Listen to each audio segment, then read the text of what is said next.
Welcome back to the Flex Diet Podcast. I'm your host, Dr. Mike T. Nelson. And on the podcast, we talk about all things to increase your performance, add more muscle, better body composition, and do it in a flexible manner, all without destroying your health in the process. Today, we've got on the podcast Micheal Easter. You may recognize him from his first book, The Comfort Crisis. He has another book coming out, depending on when you are listening to this, it may be out, called Scarcity Brain. We talk about that.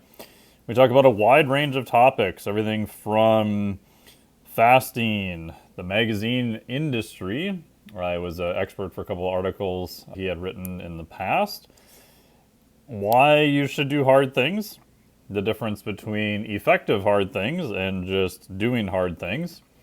What role does temperature play in your training, and just a general wide-ranging conversation.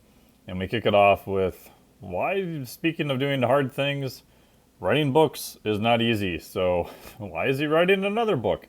I say this as I'm recording this in the process of writing 2 books and helping with the third. It's not an easy process, but again, super useful. So we do touch on that.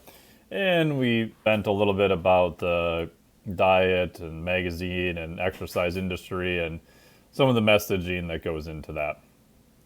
And if you enjoy doing hard things, but you want to do them with a purpose, check out the Physiologic Flexibility Certification. It will open again this September 18th, 2023. Go to physiologicflexibility.com to get on the wait list. It is a certification that's a level 2 to the Flex Diet certification. So the Flex Diet certification is the basics in exercise, nutrition, and sleep. In the Physiologic Flexibility certification, we talk about the 4 pillars of homeostatic regulation. Just fancy words, but things your body must hold constant in order for you to stay upright. Such as things we talk about in this episode: temperature, pH, breathing, and fuel systems. If you can expand both ends of each one of those 4 pillars, I believe you can become more robust, anti-fragile, just generally much harder to kill, and your recovery will also go up quite a bit. So if you're interested in that, I'll have a lot more information coming out. You can get on the wait list at physiologicflexibility.com and enjoy this podcast with author Micheal Easter.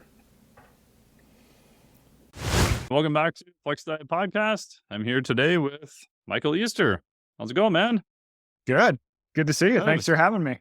Yeah, thank you so much. I really appreciate your time. I know scheduling's been a little bit interesting, and you've been super busy with another book coming out in September now, too. Yep. Another book coming in September. So The Comfort Crisis came out about 2 years ago. And then my next book is called Scarcity Brain, and that comes out end of September. So yeah, Nice. been What? running around craziness trying to get the book done. So I finally feel like I can semi-rest for a moment until the storm picks back up in September. Yeah, and you're a crazy person. What made you finish one book and then try to write another one right away and actually finish it? Yeah, that's a good question. That was a great question. I actually signed the contract for that book before the first one came out. So Oh, interesting. yeah, like 2-3 weeks before Comfort Crisis came out, I signed the contract for the Scarcity Brain. So it took 1.5 years to write, basically, and then editing stuff and going over all the final copy has been about 6 months. Yeah, I don't know why I did that though. I told my wife, I'm like, I'm not doing it, but I already know I'm going to sign another contract before Scarcity Brain comes out, but I am going to tell them I want 3 years, not 1.5. Yeah, So, 1.5. That's a short time period, man, from my understanding of those kind of level of books. yeah, I have to go all in for 1.5 years, and it just consumes your life. And there's different ways to do it. You can lengthen it and just not go all in, or you can just compress the time and drive yourself absolutely freaking bonkers in the process. That's okay. Yeah, I think it was Stephen Pressfield who said he always had another project in the works before he finished the next one. So he always felt like then, at least when he was writing full time, which was later in his career, that he had something to do. So I think it might be this sort of mindset of, oh, even if that one doesn't do so well, oh, I've already got the next one. The next one's already lined up of keeping going. And I know some other authors, I think I was listening to Jack Carr was on Joe Rogan the other day. So he was talking about all the different multiple projects he has. And he usually is starting to write one book, I think, as he's wrapping up the other one, which to me just seems crazy. It's mildly crazy, but it's a living. There's various ways to make Worse a things to living. do. Yeah. So what inspired you to write The Comfort Crisis? I loved it. I thought it was great. And we intersected. I know you did interviews for some articles in the past, and I ended up went off and did some of the physiologic flexibility stuff, which I think overlaps pretty nicely with what you ended up writing in The Comfort Crisis. Yeah, so it really was just an observation that in the context of modern life, usually to improve your life, especially when we're talking about health, you often have to go through short-term discomfort. It's like the story of improvement is now like embrace short-term discomfort to get a long-term benefit. And that's something I picked up just through life experiences and also working at Men's Health. It's every single story that we would write, you had to do something uncomfortable to get this benefit that the magazine is trying to sell you. If you want to improve your fitness, you're going to have to work out, and that's uncomfortable. All our weight loss stories, as much as we told you it was going to be easy, wasn't going to be totally easy. You were probably going to be hungry, and that kind of sucks, but that's how you would lose the weight. And so I was just seeing that story, and then I ended up doing some stories that were off the grid. Spending like a week up in the mountains and realizing when I came back how one, I felt a lot better. You're just like, you felt like you've done something challenging. You feel a lot calmer. A lot of good things happen when people spend extended amounts of time outside, especially when they're doing physical things outside.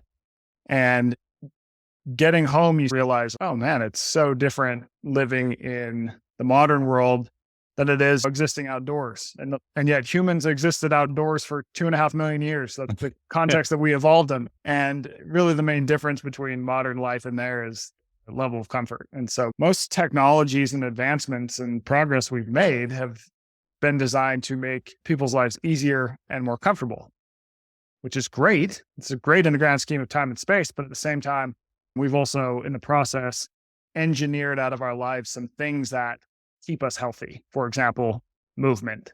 We've engineered into our lives some things that, when overdone, make us unhealthy. For example, hyper-processed food, right? And on. There's so many different ways that the world has changed that can sometimes be at odds with our health, that the book really just dives into that topic. Why do you think humans are wired to want comfort in the short term, but there's a long-term cost to it? I have my own theories on that, but what are your thoughts about how we end up being wired that way? Oh, I think it's basically that for the vast majority of time, doing the next easiest, most comfortable thing kept us alive. Yeah. Like it never made sense. Think of pick any random trend, like getting in an ice bath. Like that doesn't make any damn sense a million years ago, because like you could actually freeze to death afterwards, Yeah. right? You can't go into the warm truck or whatever. Think about the context of food. Food is scarce. And so if you come upon it, you should probably overeat it because you may not come upon it again anytime soon. Movement makes zero sense to move more than the bare minimum to just get energy, right? Like exercise is a thing that we invented like 150 years ago, basically.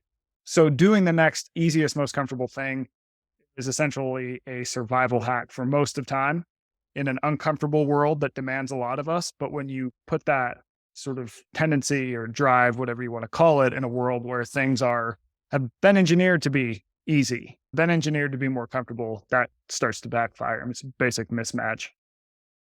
Yeah, that's one thing I got from Dr. Eric Cobb at Z Health years ago, was that your body is basically wired to survive. Like your physiology, your neurology, it's going to do everything possible in order to survive. And if you just, that really changed how I looked at it, even just like high-end performance.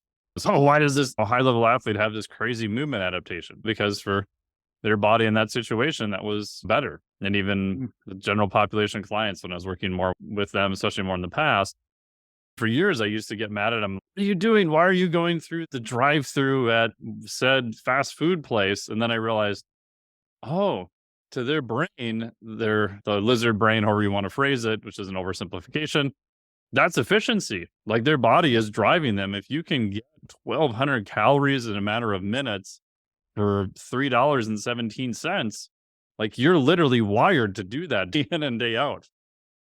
Yeah, totally.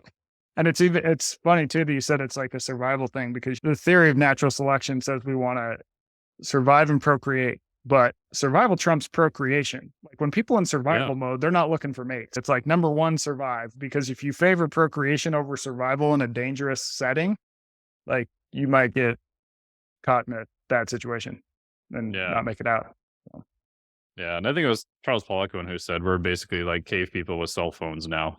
yeah. Like our genetics and how we're wired, even though we have these bigger prefrontal cortex brains that can do a lot of thinking of stuff, at the base level, it hasn't changed that much, especially in a couple hundred years. Yeah, I almost even see us as basic animals, but with Pop Tarts. It's like you look at a lot of the same behaviors that you see in most animals are apparent in most humans, but just at a different scale. Look at people on cell phones. It's like the exact same behavior. A rat hitting a lever in an old Skinner box or whatever. So, what are some of the ways out of this then? What is your viewpoint on that? And then we'll get down to maybe some more specifics from there. Yeah, I think the big picture, part of it, is like multiple ways to look at it. But I think like a big message that has been useful for people who read the book is realizing that one, you're wired to do these behaviors that we have demonized, right? You're not a bad person for wanting McDonald's. Like you should want McDonald's. Yeah. It's like totally normal. In fact, it would be abnormal if you didn't want McDonald's. Yeah. I don't trust those people who are like, oh, I don't need any like high calories cupcakes or cookies. I don't trust you. If that and you don't like any type of music whatsoever, I want to see your belly button because I think you're an alien. You know? Yes. I'm with you on that. So one, realizing you're not a bad person for not wanting to exercise, wanting to eat junk food, whatever. But then also the realization that like it is going to be uncomfortable to start making changes. A lot of sort of the broader fitness industry and nutrition world has tried to sell everything as like easy and effortless. And you're never going to be hungry if you eat XYZ. This workout is going to be just so easy. It's like just sitting on the couch. It's never going to work if it's like that. So I think one, so accepting that it is going to be challenging, but also realizing it's probably not going to be as bad as you think, because we're very like future thinking. And when we start to feel a little bit uncomfortable, it's like our brain catastrophizes and goes, oh, this is just going to get worse and worse until I die. But if you actually put yourself in a situation where, say, you're hungry, it's usually not that bad, right? You're more anxietous over what it might become than the actual moment right there. Same with exercise. It's like in the moment, it's not bad, but you're thinking like, oh, this is just going to get worse and worse until I die. So also realizing that. Yeah, that's the one thing I found helpful with intermittent fasting. And generally, I like people to take one longer fasting approach, what Brad Pilon has talked about in Eat, Stop, Eat. Take one day, work up to a 19 to 24 hour period, do a run-in period for 6 to 8 weeks. I mean, the biggest thing that I got from that was, oh, yeah, I'm going to be a little hungry, but it's not too bad. My productivity didn't completely crash. Like a lot of times I get more stuff done because I'm not stopping to eat. Even at a higher level, most exercise is pretty good. Granted, if you're going for an elite level performance, probably not the best day to do it, but it's really not that bad. You still have like it in stores, etc. And for me, that was interesting. And I've done it a lot with clients since then. And we can talk about the physiologic benefits, but I think the mental benefits were much higher than I expected, because now that they've done it, if you're trapped in an airport and all your food choices are horrible and overpriced, maybe I just won't eat. Okay. Like it becomes like a legitimate option, where I think before you haven't practiced that skill or have that experience, you're just, that doesn't even enter your brain as a potential path to go down. Yeah, I'm with you. You have to do it a few times and then you realize you're actually fine. And a lot of it is just future thinking. I find that fasting, it's like, to me, it probably at the end of the day, it's all how much energy did you eat? How much did you burn? But it's just a lever that a person can use that makes that a lot easier. Like to me, I find it easier, just don't eat X meal then eat this specific thing X amount of times a day. I think Yes. that's really easy. What's harder to think about? The specific thing you should eat or just don't eat? Like, don't eat's pretty approachable.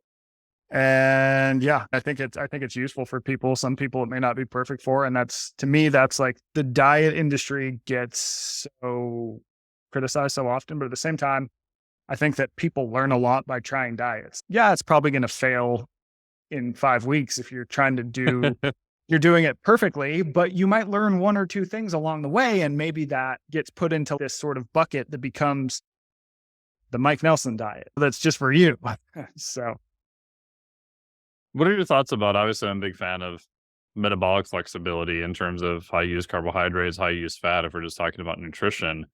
Do you think that would lend itself to being more flexible within some of these more, I don't want to say extremes, but areas on the edges where there is more discomfort, that you're physiologically able to go from a period of fasting to falling face first in a birthday cake and not having as many sort of consequences from it? Yeah, and I may not be, this may not be a perfect answer to this, but I do feel like just the ability to be adaptable and not rigid to one specific thing over another is useful, especially if you live in any sort of chaos in your life, meaning you got to travel sometimes, you have to do X, Y, Z. If you're a business person, you have to do all these business dinners and lunches. Like, having more options rather than less seems like a good thing to me. Like when I travel, I usually, I live on Pacific, and if I'm going to the East Coast, I'm usually having to leave super early. So it's like, I'm not going to eat at 6 a.m. And then I get to the East Coast at 3, 4, whatever it is. To me, that's very easy to just be like, okay, I'm having one meal today, and that makes it a lot easier. And then when I get home, it's okay, maybe I'm going to eat a little more than usual, but also like I have a trip coming up and I know I'm going to lose 5 pounds on a 5-day trip or whatever it is, or 6-day trip. So Yeah, I would agree with that. And even like from regulatory of like circadian rhythm, there's some super fascinating stuff that once you've removed lights as a main cue, that food, and this is my biased opinion, is the backup system to that. And so I've played around with a fair amount with that too, of just shifting food, especially if people are doing a lot of time zone changes. And that seems to be useful too, which goes back up to what we're talking about of just trying to be more adaptable per se. And I think of this too when I have some people I work with who are doing prep for special forces selection and stuff. And the ones I always laugh at are it's always guys who come in who have everything like super prepared. They have all their supplements set out and they've been like this robot for 6 months, like trying to get ready. And on one hand, I'm like, I commend your discipline and your movement in the right direction. But you got to understand, like the day one you get there, all that stuff is fucked. Like you're not doing any of that stuff. And early on in my career, I screwed up and I didn't tell them that because I didn't quite grasp it. And it was they failed out like on day 2. Or now I get those people, I'm like, okay, so now we're gonna have you fast for 24 hours, or we're gonna give you just a shit ton of like shitty carbohydrates, and then we're gonna go see if you can perform again because you're not gonna be able to regulate that stuff to the extreme degree that you've done here at home.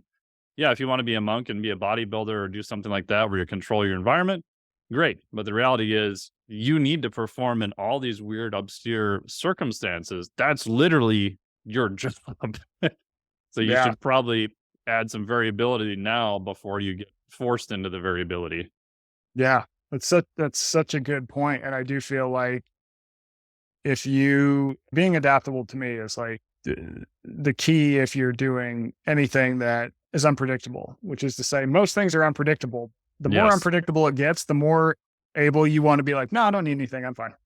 And so to me, a lot of times when we get hyper specific with routines and behaviors and specific pinpoint approaches, that becomes more of a liability than an asset. Because when you talk to people who make it through SF and have been in a while, you're like, what do you need? They're like, oh, nothing. Yeah. I'm good. Yeah. That's what you want to be. You want to Yeah. not need anything. Like for a lot of my work, I have to travel into obscure countries and weird situations. And if I'm being hyper picky about food and need to pack in like a bunch of supplements and shit, that's not going to work. That's No. ridiculous. I can't be like, oh, yes, I've come to visit this tribe in the Amazon, but oh no, I think that has gluten in it. What you're sharing with me. I can't eat that. That doesn't work. Yeah, I told this story before, but a good buddy of mine got sent over to the Southeast Asia. Didn't say what it was. They were doing sort of a practice training drill, they said. So it was him and 6 other people in the military. And I asked him, I said, "Hey man, how did it go?" He's like, "Oh, it was great for me." I'm like, "Uh-oh, that makes it sound like it wasn't so good for everybody else." He's like, "Oh yeah." He's like, some of the options they only had were like certain areas, weird grocery stores, street vendors, that kind of stuff. And he has a very, we'll say, wide diet of interesting objects from all forms of food, like Iron Stomach is trained that way. He's like, "Yeah, all the other guys were sick for the first like 3 days and I was great." Just think of the time and the money that is spent on training and elite operator gets taken down by interesting object off food cart. Yeah. Street It's like, meat. what? No, it's totally real. And like even the water in a lot of countries, Yeah. you can't drink it, but if you can like very slowly, tiny bit a day, your body Yep. starts to realize what's going on and you get used to it. Yeah. I had this weird thing where I would try to like towards the end of the trip, I would try to brush my teeth with it. And then as it went up towards the end of the trip, I would hedge my bets just a little bit, hopefully not crossing that threshold because I get nervous about being on a long plane flight and having something be a little weird. Or if I was going to be in an area for several weeks, I do it in the middle of the trip. So that way, if something weird happened, I'm not on a 7-hour flight using the Yeah. bathroom the entire time. But yeah, same thing. It's like you're riding this line of, I don't want to get sick. I don't want to go overboard. Maybe there's an opportunity here. I can expand my gut biome a little bit. And there's super interesting data on people who, I don't remember the study, but they traveled, I want to say it was like to Africa or something from the US, and they did gut biome samples before they left and a couple days after they landed and showed just like huge differences literally within a couple days too, which is fascinating. Wow. That's wild. Yeah. So how would we expand our adaptability? What would you recommend? To be quite honest, one thing that I think is useful to people is in the context of today where information can be so hyper specific is realizing that a lot of like most things fall into very wide ranges. And you hear some tip on the internet about you need to do X thing at X intensity for Y minutes, and you better not do it Z minutes. God forbid Most you do things zone fall 2 training for into 20 minutes instead of 30 or 40 or 60. yeah, yeah. It's like most things fall into ranges, and so much of the information we have around health is there's a lot of uncertainties around a lot of things. I feel like as much as people have gone down insane rabbit holes of eat this, not that, and all these different like hyper specific diets, to me, like the one thing that we can walk away with is you should probably eat foods that are mostly like minimally processed. If you eat some stuff that's processed every now and then, you'll probably be fine. And also don't eat too much of all of it. So I Shocker. don't know if that answers your question, but I feel like we're in a place now where we have so much data that we're trying to like figure out what it all means and maybe erring a little too far on the side of its gospel. Yeah. No, I totally agree with that. I feel like with some general population people, I'm like, how about you eat something green that's not a green Skittle? There's things called broccoli and spinach and green beans. And then they come back with, oh, so and so said vegetables are out to kill me now and the lectins. And I'm just like, oh God, like I never would have thought, like doing a career in nutrition, that we would get to the point that I would be fielding questions in my inbox about don't eat vegetables because, and these are people who don't have digestion issues. They don't need a low FODMAP diet. Like their digestion is perfectly fine. I'm like, I get it if you have some digestion issues, you're trying to work around, cool, whatever. But yeah, some of the basic stuff I just never thought we'd have these arguments about. Yeah, now we're having these debates about it. Yeah, it's crazy. And I understand why people are confused because Totally. a lot of times the arguments are from people who are really good at social media Yes. and they're convincing. But what sells on social media isn't nuance. Oh Like, no one no. wants to hear I you found that expound out. on all these different shades of gray. It's like it things capture people when they're presented in black and white. That's what moves the masses. And unfortunately, it's often weaponized, if you ask me. Yeah, and if you can be more take something that everybody loves and tell them not to do that. Like coffee. This came out like about 6 months, that was maybe 6 months or a year ago.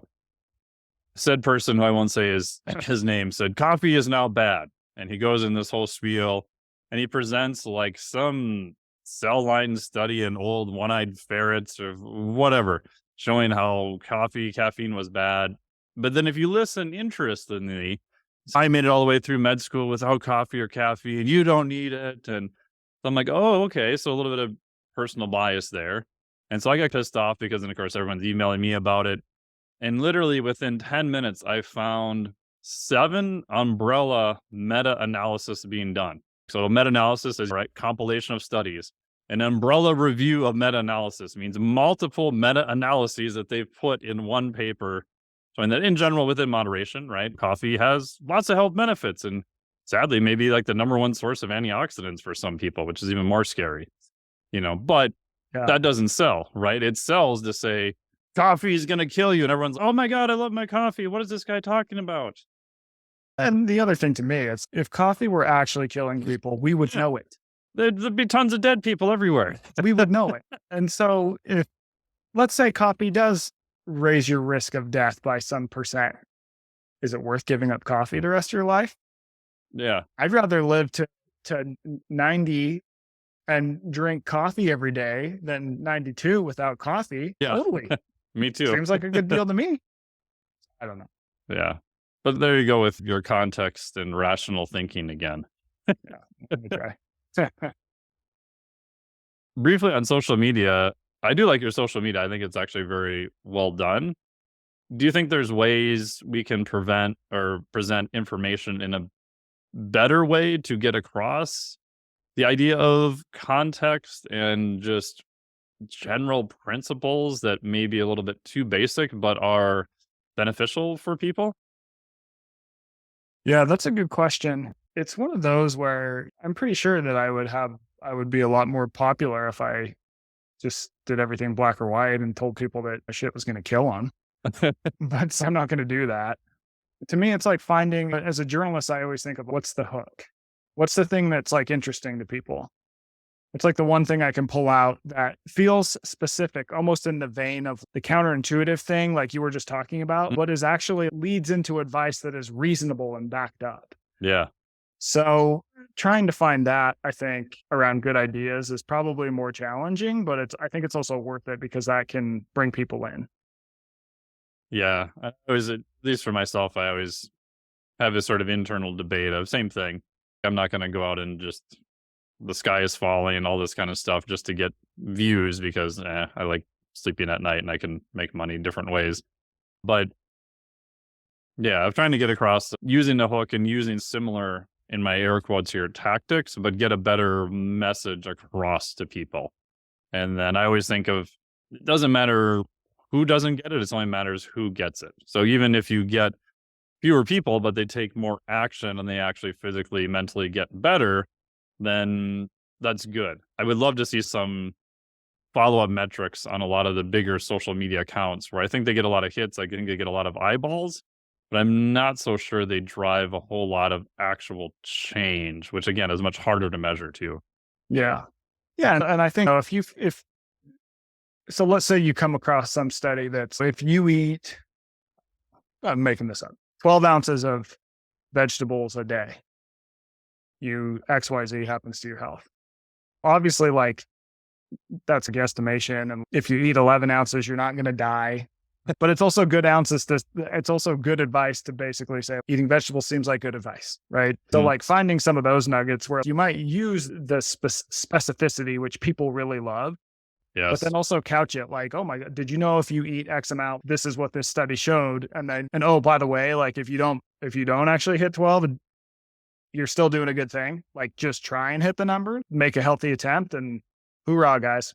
Yeah, it seems like the formula is have something controversial that goes against what people believe, roll out some form of horribly done study or some mechanistic thing that they can solve that why in the person's brain, even if it doesn't really mean a whole lot, and then tell them exactly what to do, but never hold anyone accountable on doing that. Yeah. That just seems to be like the magical formula as far as I can piece together. Totally. And also, yeah, and social media is inherently flawed with how much time and word counts you have to explain something. So just by using it as someone who's trying to spread a good message, like you have to accept the fact that these are the constraints of the platform and just do the best that you can there. It's like I have a friend, Tamar Haspel. She's a columnist for the Washington Post. She writes a lot about health, nutrition, food, and she's like one of the sharpest knives in the drawer by far. And she'll tweet stuff about her work, and like people will be like, oh, well, all this. She's giving good information, but like Yeah. people will tweet this like random nuance. And her line is always, of course it's simplified. It's a fucking Yeah. tweet. Yeah. What do you think here? Like, of course we have to oversimplify some stuff sometimes. So, Yeah, but everyone just wants to find everything wrong. And if I get one more DM from some random business coach who I don't know, who's trying to convince me I need to create more 20-second reels to boost my Instagram account, I'm like, oh, please. Like, I'm yeah. fine with putting those sound bites and stuff here and there. But also, it's like, do I really think the same person who's going to consume a 15-second soundbite ad nauseum is going to pay for a 30-hour certification on this stuff?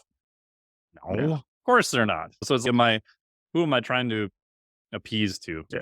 Anyway, that's a little ranting. We sound like a bunch of old people ranting about social media, which is ironic since we both use it. Wow, that's the world we live in now. We have this thing that you almost, like being in the book industry, it's like my publisher basically requires that I be on social Oh, media. yeah. So you have to use it. And then the question is, okay, how do I use this in a way that's not going to drive me crazy? And I feel like is at least giving people some information that they can hopefully use to live better.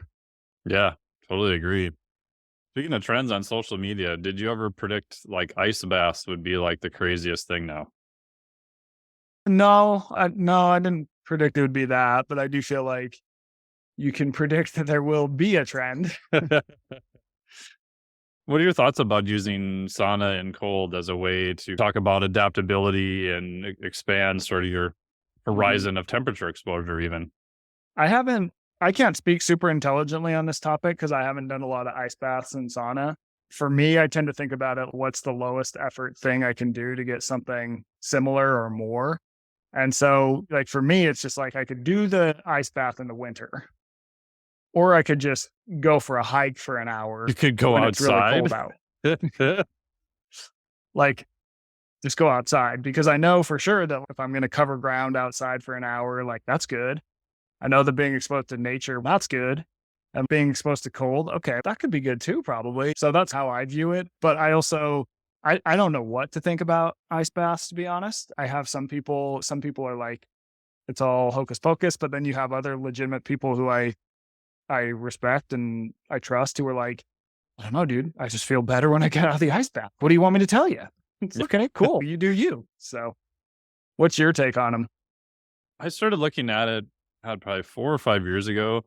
And I remember right when Wim Hof was becoming more popular, kind of early on, he just kind of had this exponential increase. And I remember at the Swiss conference, went out to dinner with a very large, we'll say prominent fitness nutrition guy. It was a private conversation, so I won't say his name, but you can probably figure out who it is. He's from Canada. And I was asking him, I said, hey man, what do you kind of think about Wim Hof with some of the breathing and some of the cold water stuff? And he's, I don't know. It's interesting, but he's pretty kooky. And that was his response. And I was like, yeah, I don't know if he's the guy I would go to for the hardcore science on it, but he was very good at explaining the experiential components of it. And obviously did a lot to popularize it. So I started looking into it around that point. And before COVID happened, I bought a 15.6 cubic freezer, filled it full of water. It turns out those freezers are not meant to be filled with water. So there's a few issues making sure they get sealed and the sides don't scrape off and all that kind of stuff. And I figured I was in lockdown. I wasn't traveling, wasn't teaching. I'm like, I'll just start doing this every day and see what happens. I started doing aerobic stuff on top of my normal thing, to my cold water immersion each morning. And my hypothesis was just like exercise is that over time it would get a little bit easier. And the thing that surprised me after doing it 6 days a week for over a year at that time was every time right before I would get in, there's this hesitation of, what are you doing? This is stupid. You could die in here, right? Because it's really cold. But yet your kind of more rational brain knows that it's not that bad. I can get in, I can get out. It's a safe environment. It's controlled temperature, etc. But I would have thought that little hesitation would have gone away, but it got better because you could think more and you had more experience, kind of like hard exercise. As if you came to me and said, "Hey, let's go do a 2K on the rower today." No, because you just know how much those types of exercise suck, and your brain always remembers that. And so for me, what I found was that I think, like you were talking about, doing something difficult every day, that I can eliminate the excuses. Like, it may be warm outside, it may be cold, but the water temp's going to be the same. It's in my garage. I have it here. It literally takes a couple minutes. So I found it reduced a lot of the barriers to doing at least one hard thing a day. And it Mhm. still legitimately felt hard and was hard just to get in. Once you've been in for a while, that's not too bad. The second part I realized is the adaptation to it appears to go away super fast. So I did that, and then once we got to travel again, went to Costa Rica, came back, and even after 2 weeks of coming back, like, when I got into the cold water, it literally felt like I had done none of it ever before. It felt absolutely freaking horrible, and I kinda had to start with those adaptations again. So those are the kind of the 2 things I thought were shocking to me. That's interesting. I don't know. I feel like I will say, I train in my garage in the summer. Yeah. When I live in Vegas, I'm not going to drive to a gym. So I'll train in the garage and it'll get up to 115 in there. Woo! But the first hot days where it's over 90 in the garage Miserable. are so damn hard. It's So just like, bad. oh. But then once I get into July and August, where it could be 115, and I'm just like, I'm used to it. So I do think that adaptation is really fascinating, and leveraging that as a tool for something that you're doing, maybe like an event, Mhm. whatever, I think can be useful for people. And just like, I think it's useful to take your body to areas that it's not used to. Yeah. Get cold sometimes, get warm, do it however works best for you that you benefit from. Yeah. So, yeah. Yeah, and obviously I'm biased. That's the basis of the physiologic flexibility course was, okay, if we're gonna expand our boundaries, like, what based on physiology should we do? Because there's 100 things you could do, and there's probably some benefit to all of them. So what I said is, okay, here's your main 4 homeostatic regulators, right? Temperature, pH, oxygen, carbon dioxide, and fuel. So within each one of those areas, you can either go up or down, right? You can get warmer, you can get colder, you can high pH, low pH, and then just put those into a system.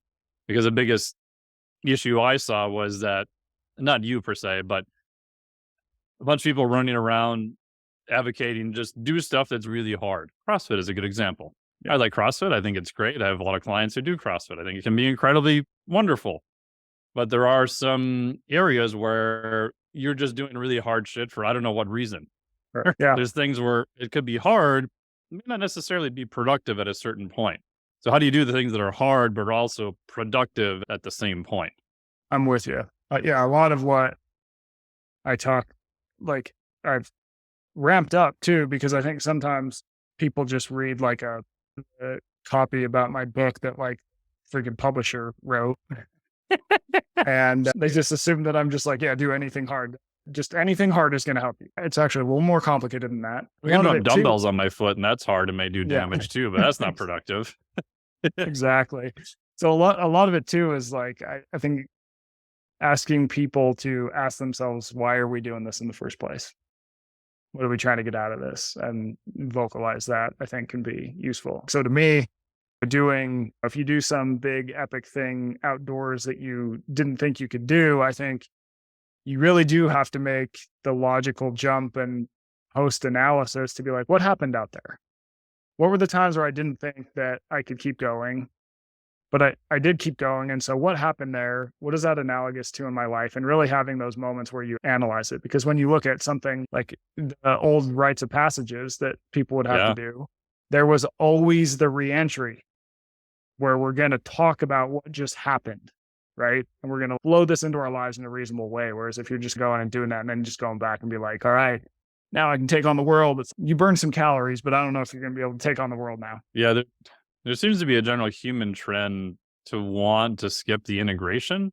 Like, I Yeah. think we can get ourselves jazzed up to do hard things for a short period of time, no matter what that is. But I just see this across different disciplines, from people that do some special forces challenge to plant medicine to sweat lodges, hardcore exercise, whatever.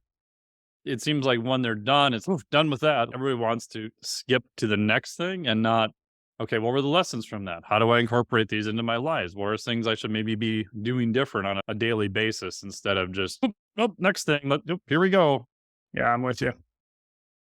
So tell us a little bit about your next book. What is the basis for that, and how did you come up with, I guess, the sort of hypothesis for it? Yeah, so it's called Scarcity Brain. It's basically, it looks at, we all know that everything in moderation is fine. Why the hell can't we moderate? So it looks at what are the things that humans evolved to crave, and how do we now have an abundance of all those, and what's that doing to us? So if you think about the past, it's like we evolved in these environments where everything from food to stuff to information to the number of people we could influence and on was all scarce and hard to find. But we now have an abundance of all those things. So it investigates what that is doing to us, and also how technology is using a lot of sort of ancient tools to push us into more over time. And the honestly, like where the idea came from is my editor one night texted me and was like, I just thought of a cool book title. What if there was a book called Scarcity Brain? Do you want to write it? And I'm like, what's the book about? Yeah. I don't know. That's your job to figure out. So I'm like, so I start thinking at first, I'm like, dude, get the hell out of here. And then I'm like, oh, actually, you know what? That's like kind of an extension of the work that I've been doing. And so he was on to something, even if he knew it or not. What would be some more examples of that? I like the idea. Food is a very obvious one. Information, up to even 700 years ago, the average person took in their entire lifetime about the same amount of information that we get in a single day today. Wow, that's crazy. And because we had this scarcity of food stuff, information, number of people we could influence, all these different things, we evolved to really crave them, right? But because we couldn't get them that often, it's like, you can't overdo it. But now it's like, if you crave information, which humans do, and you have access to the internet, it's just crazy. You're just taking in information after piece of information, and we can hit sort of a tipping point where we reach this overload point. Influence, people evolved in these small bands where there was clear delineation about who was the leader, who wasn't. There was only so many people you could influence. And now we have social media where we're literally gamifying influence. And by the way, you can potentially try and get status through that, and status over all these different people, right? More people than ever before. And so it looks at a lot of these sort of different topics. Yeah, the social media one is interesting. I think it was Ryan Holiday was talking about, it's almost like this human trait to want to seek status in an online environment and approval from more people, 95% of which you'll never meet and you don't even know. Yeah. That these are not like people you're close to. You're literally trying to get affirmation and positive effects from complete strangers. Right. Yeah. Yeah. And by the way, it's all put behind algorithms and tracked, and a lot of the tech companies, they know exactly what you are going to react to, and what they're trying to get is your attention. And so if you think about life as just a culmination of whatever you're aware of, our awareness is increasingly gravitating into tech, because tech is good at pulling on these sort of evolutionary cravings that we have. Do you find that hampers attention span and your ability to do deep work? So one of my hypotheses, and I've noticed this after I've had a launch for the Flex that I inserted, the Fizz Flex, where I'm trying to get back to people in a little bit more timely manner on social media, because sometimes it'll be days before I respond to people or email, or people have questions. I'm usually putting out a little bit more content. Like when the open period ends, I feel like I gave myself squirrel brain during that week. Like I feel myself wanting to go more to my phone to look stuff up. And if you were to stop me in that mid action, I couldn't really tell you what I was going to look at. And I would probably make up some excuse about, I'm going to check my DMs or whatever, contrasted versus The other things I think that are highly rewarded are, for example, like you writing a book. That's a lot of deep work. That's a lot of excluding literally almost everything else in order to produce something. So it just seems weird to me that we have this dichotomy where everybody's vying for our attention. We may get more trained that way, but yet at a higher level, we're actually rewarded for shunning all that stuff and being able to put something physically out into the world. Yeah. It's almost like your experience with the ice bath. Yeah. If you're in the ice bath a bunch, like you adapt to the ice bath. If you get away from it, all of a sudden the ice bath is really damn cold. Yeah. And so I think the same with attention. Like when I've spent extended periods of time outdoors without access to electronics, when I come back and use them, it's just, holy shit, this is so stimulating. Feels weird. But then once you start using it, then it's just like your pace picks up, and I think your attention adapts to that. So what is the way out from that? I know you've talked about time in nature. I think you talked about a minimum of, what was it, 3 days, I believe, to kind of, Yeah, like a better word, reset. Yeah, there's some interesting research that basically just suggests you should be going out into nature a few days a week. Like even just 20 minutes seems to help. You should be going into sort of wilder spaces at least 5 hours a month. And again, this is like one of those range things, but it's 5 hours gives you a good timeline. And then 3 days every year you should spend off the grid, deep in the backcountry. And that seems to do a lot of good things for people. It's a prescription to not be as crazy, if you will.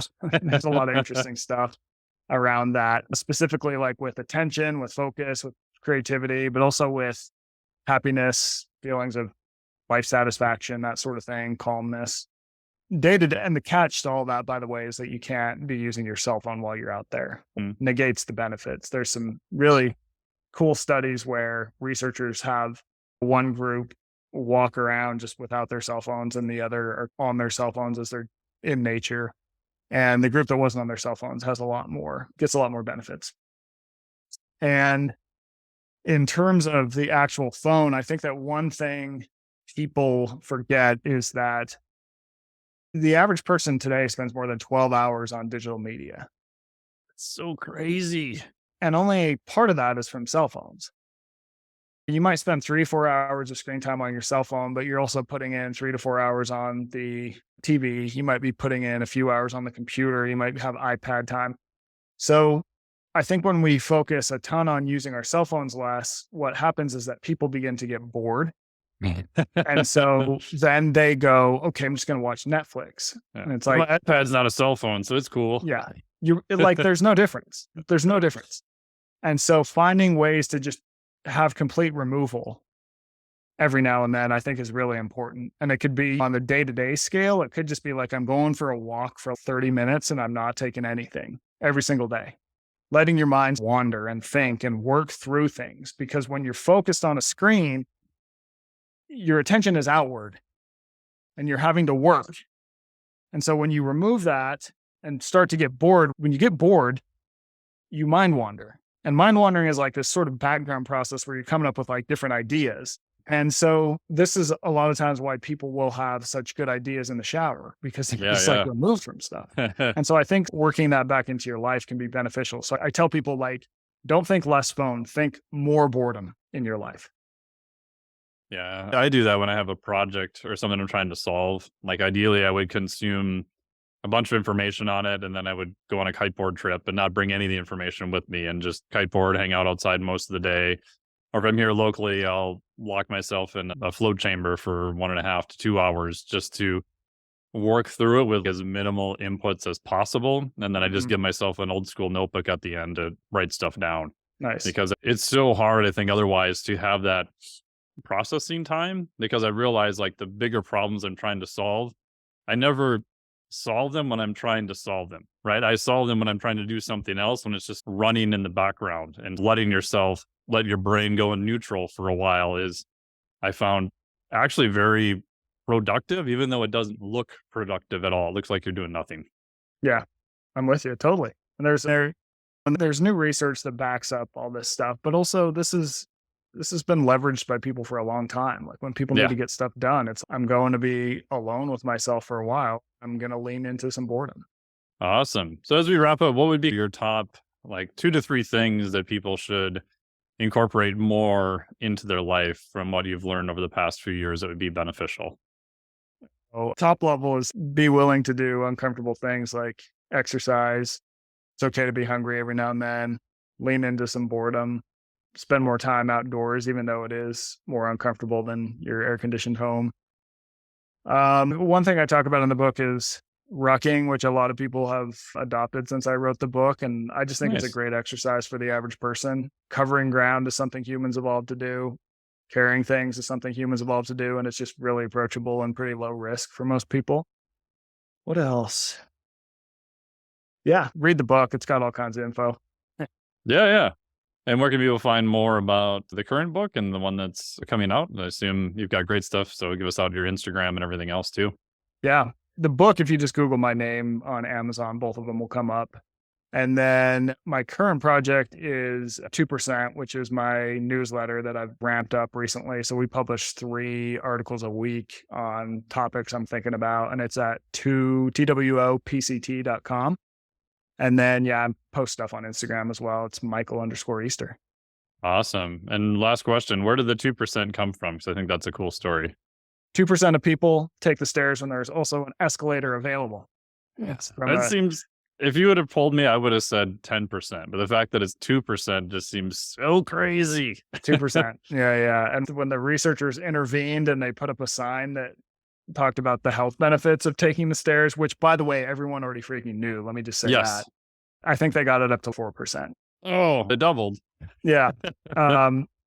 So really, it's not about taking the stairs, though. It's a metaphor for sort of the situation that we find ourselves in life, which is we are wired to do the next easiest, most comfortable thing, even at the expense of long-term health and growth. So the goal is that I want to build more 2%ers. This is people who are willing to do the hard thing, the thing that is hard in the short term, to benefit themselves over the long haul. Awesome. Thank you so much for all your time today. I really appreciate it, and all the best on the new upcoming book. And I would highly recommend The Comfort Crisis. I thought it was great, and it was a very nice, easy read. Also, really great background stories and everything. So I thought it was great. So thank you so much for all your time. Really appreciate it. Yeah, I appreciate you having me on. Thank you so much for listening to the podcast today. Huge thanks to Micheal Easter for being on the podcast here. Always great to chat with him about some awesome ideas. If you haven't read The Comfort Crisis yet, I would highly recommend it. Great book. As of this recording, his next book is not out yet, but maybe when you listen to this. So I haven't read it yet, but I'm looking forward to checking it out.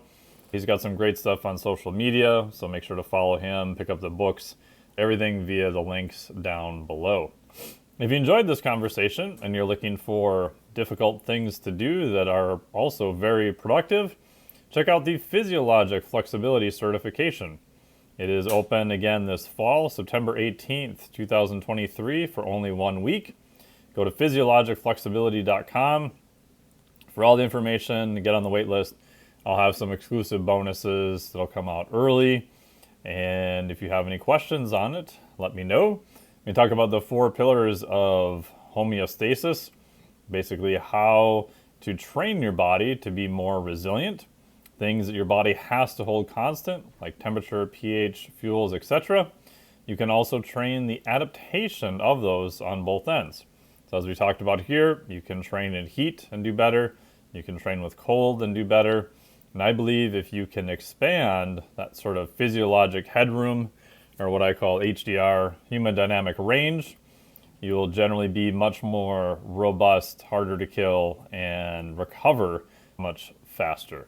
The good part is you don't need to spend a ton of time doing most of these items, which is great because most people are not quite adapted to them. So you don't need a huge stimulus. You don't need to spend hours upon hours doing it.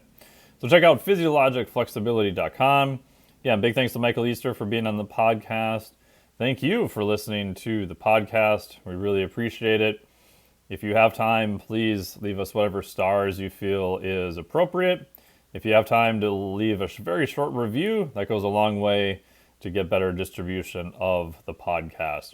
Thank you so much. Greatly appreciate it. We'll talk to all of you next week. Well, that was different. Yep, lousy, but different. This podcast is for informational purposes only. The podcast is not intended as a substitute for professional medical advice, diagnosis, or treatment. You should not use the information on the podcast for diagnosing or treating a health problem or disease or prescribing any medication or other treatment.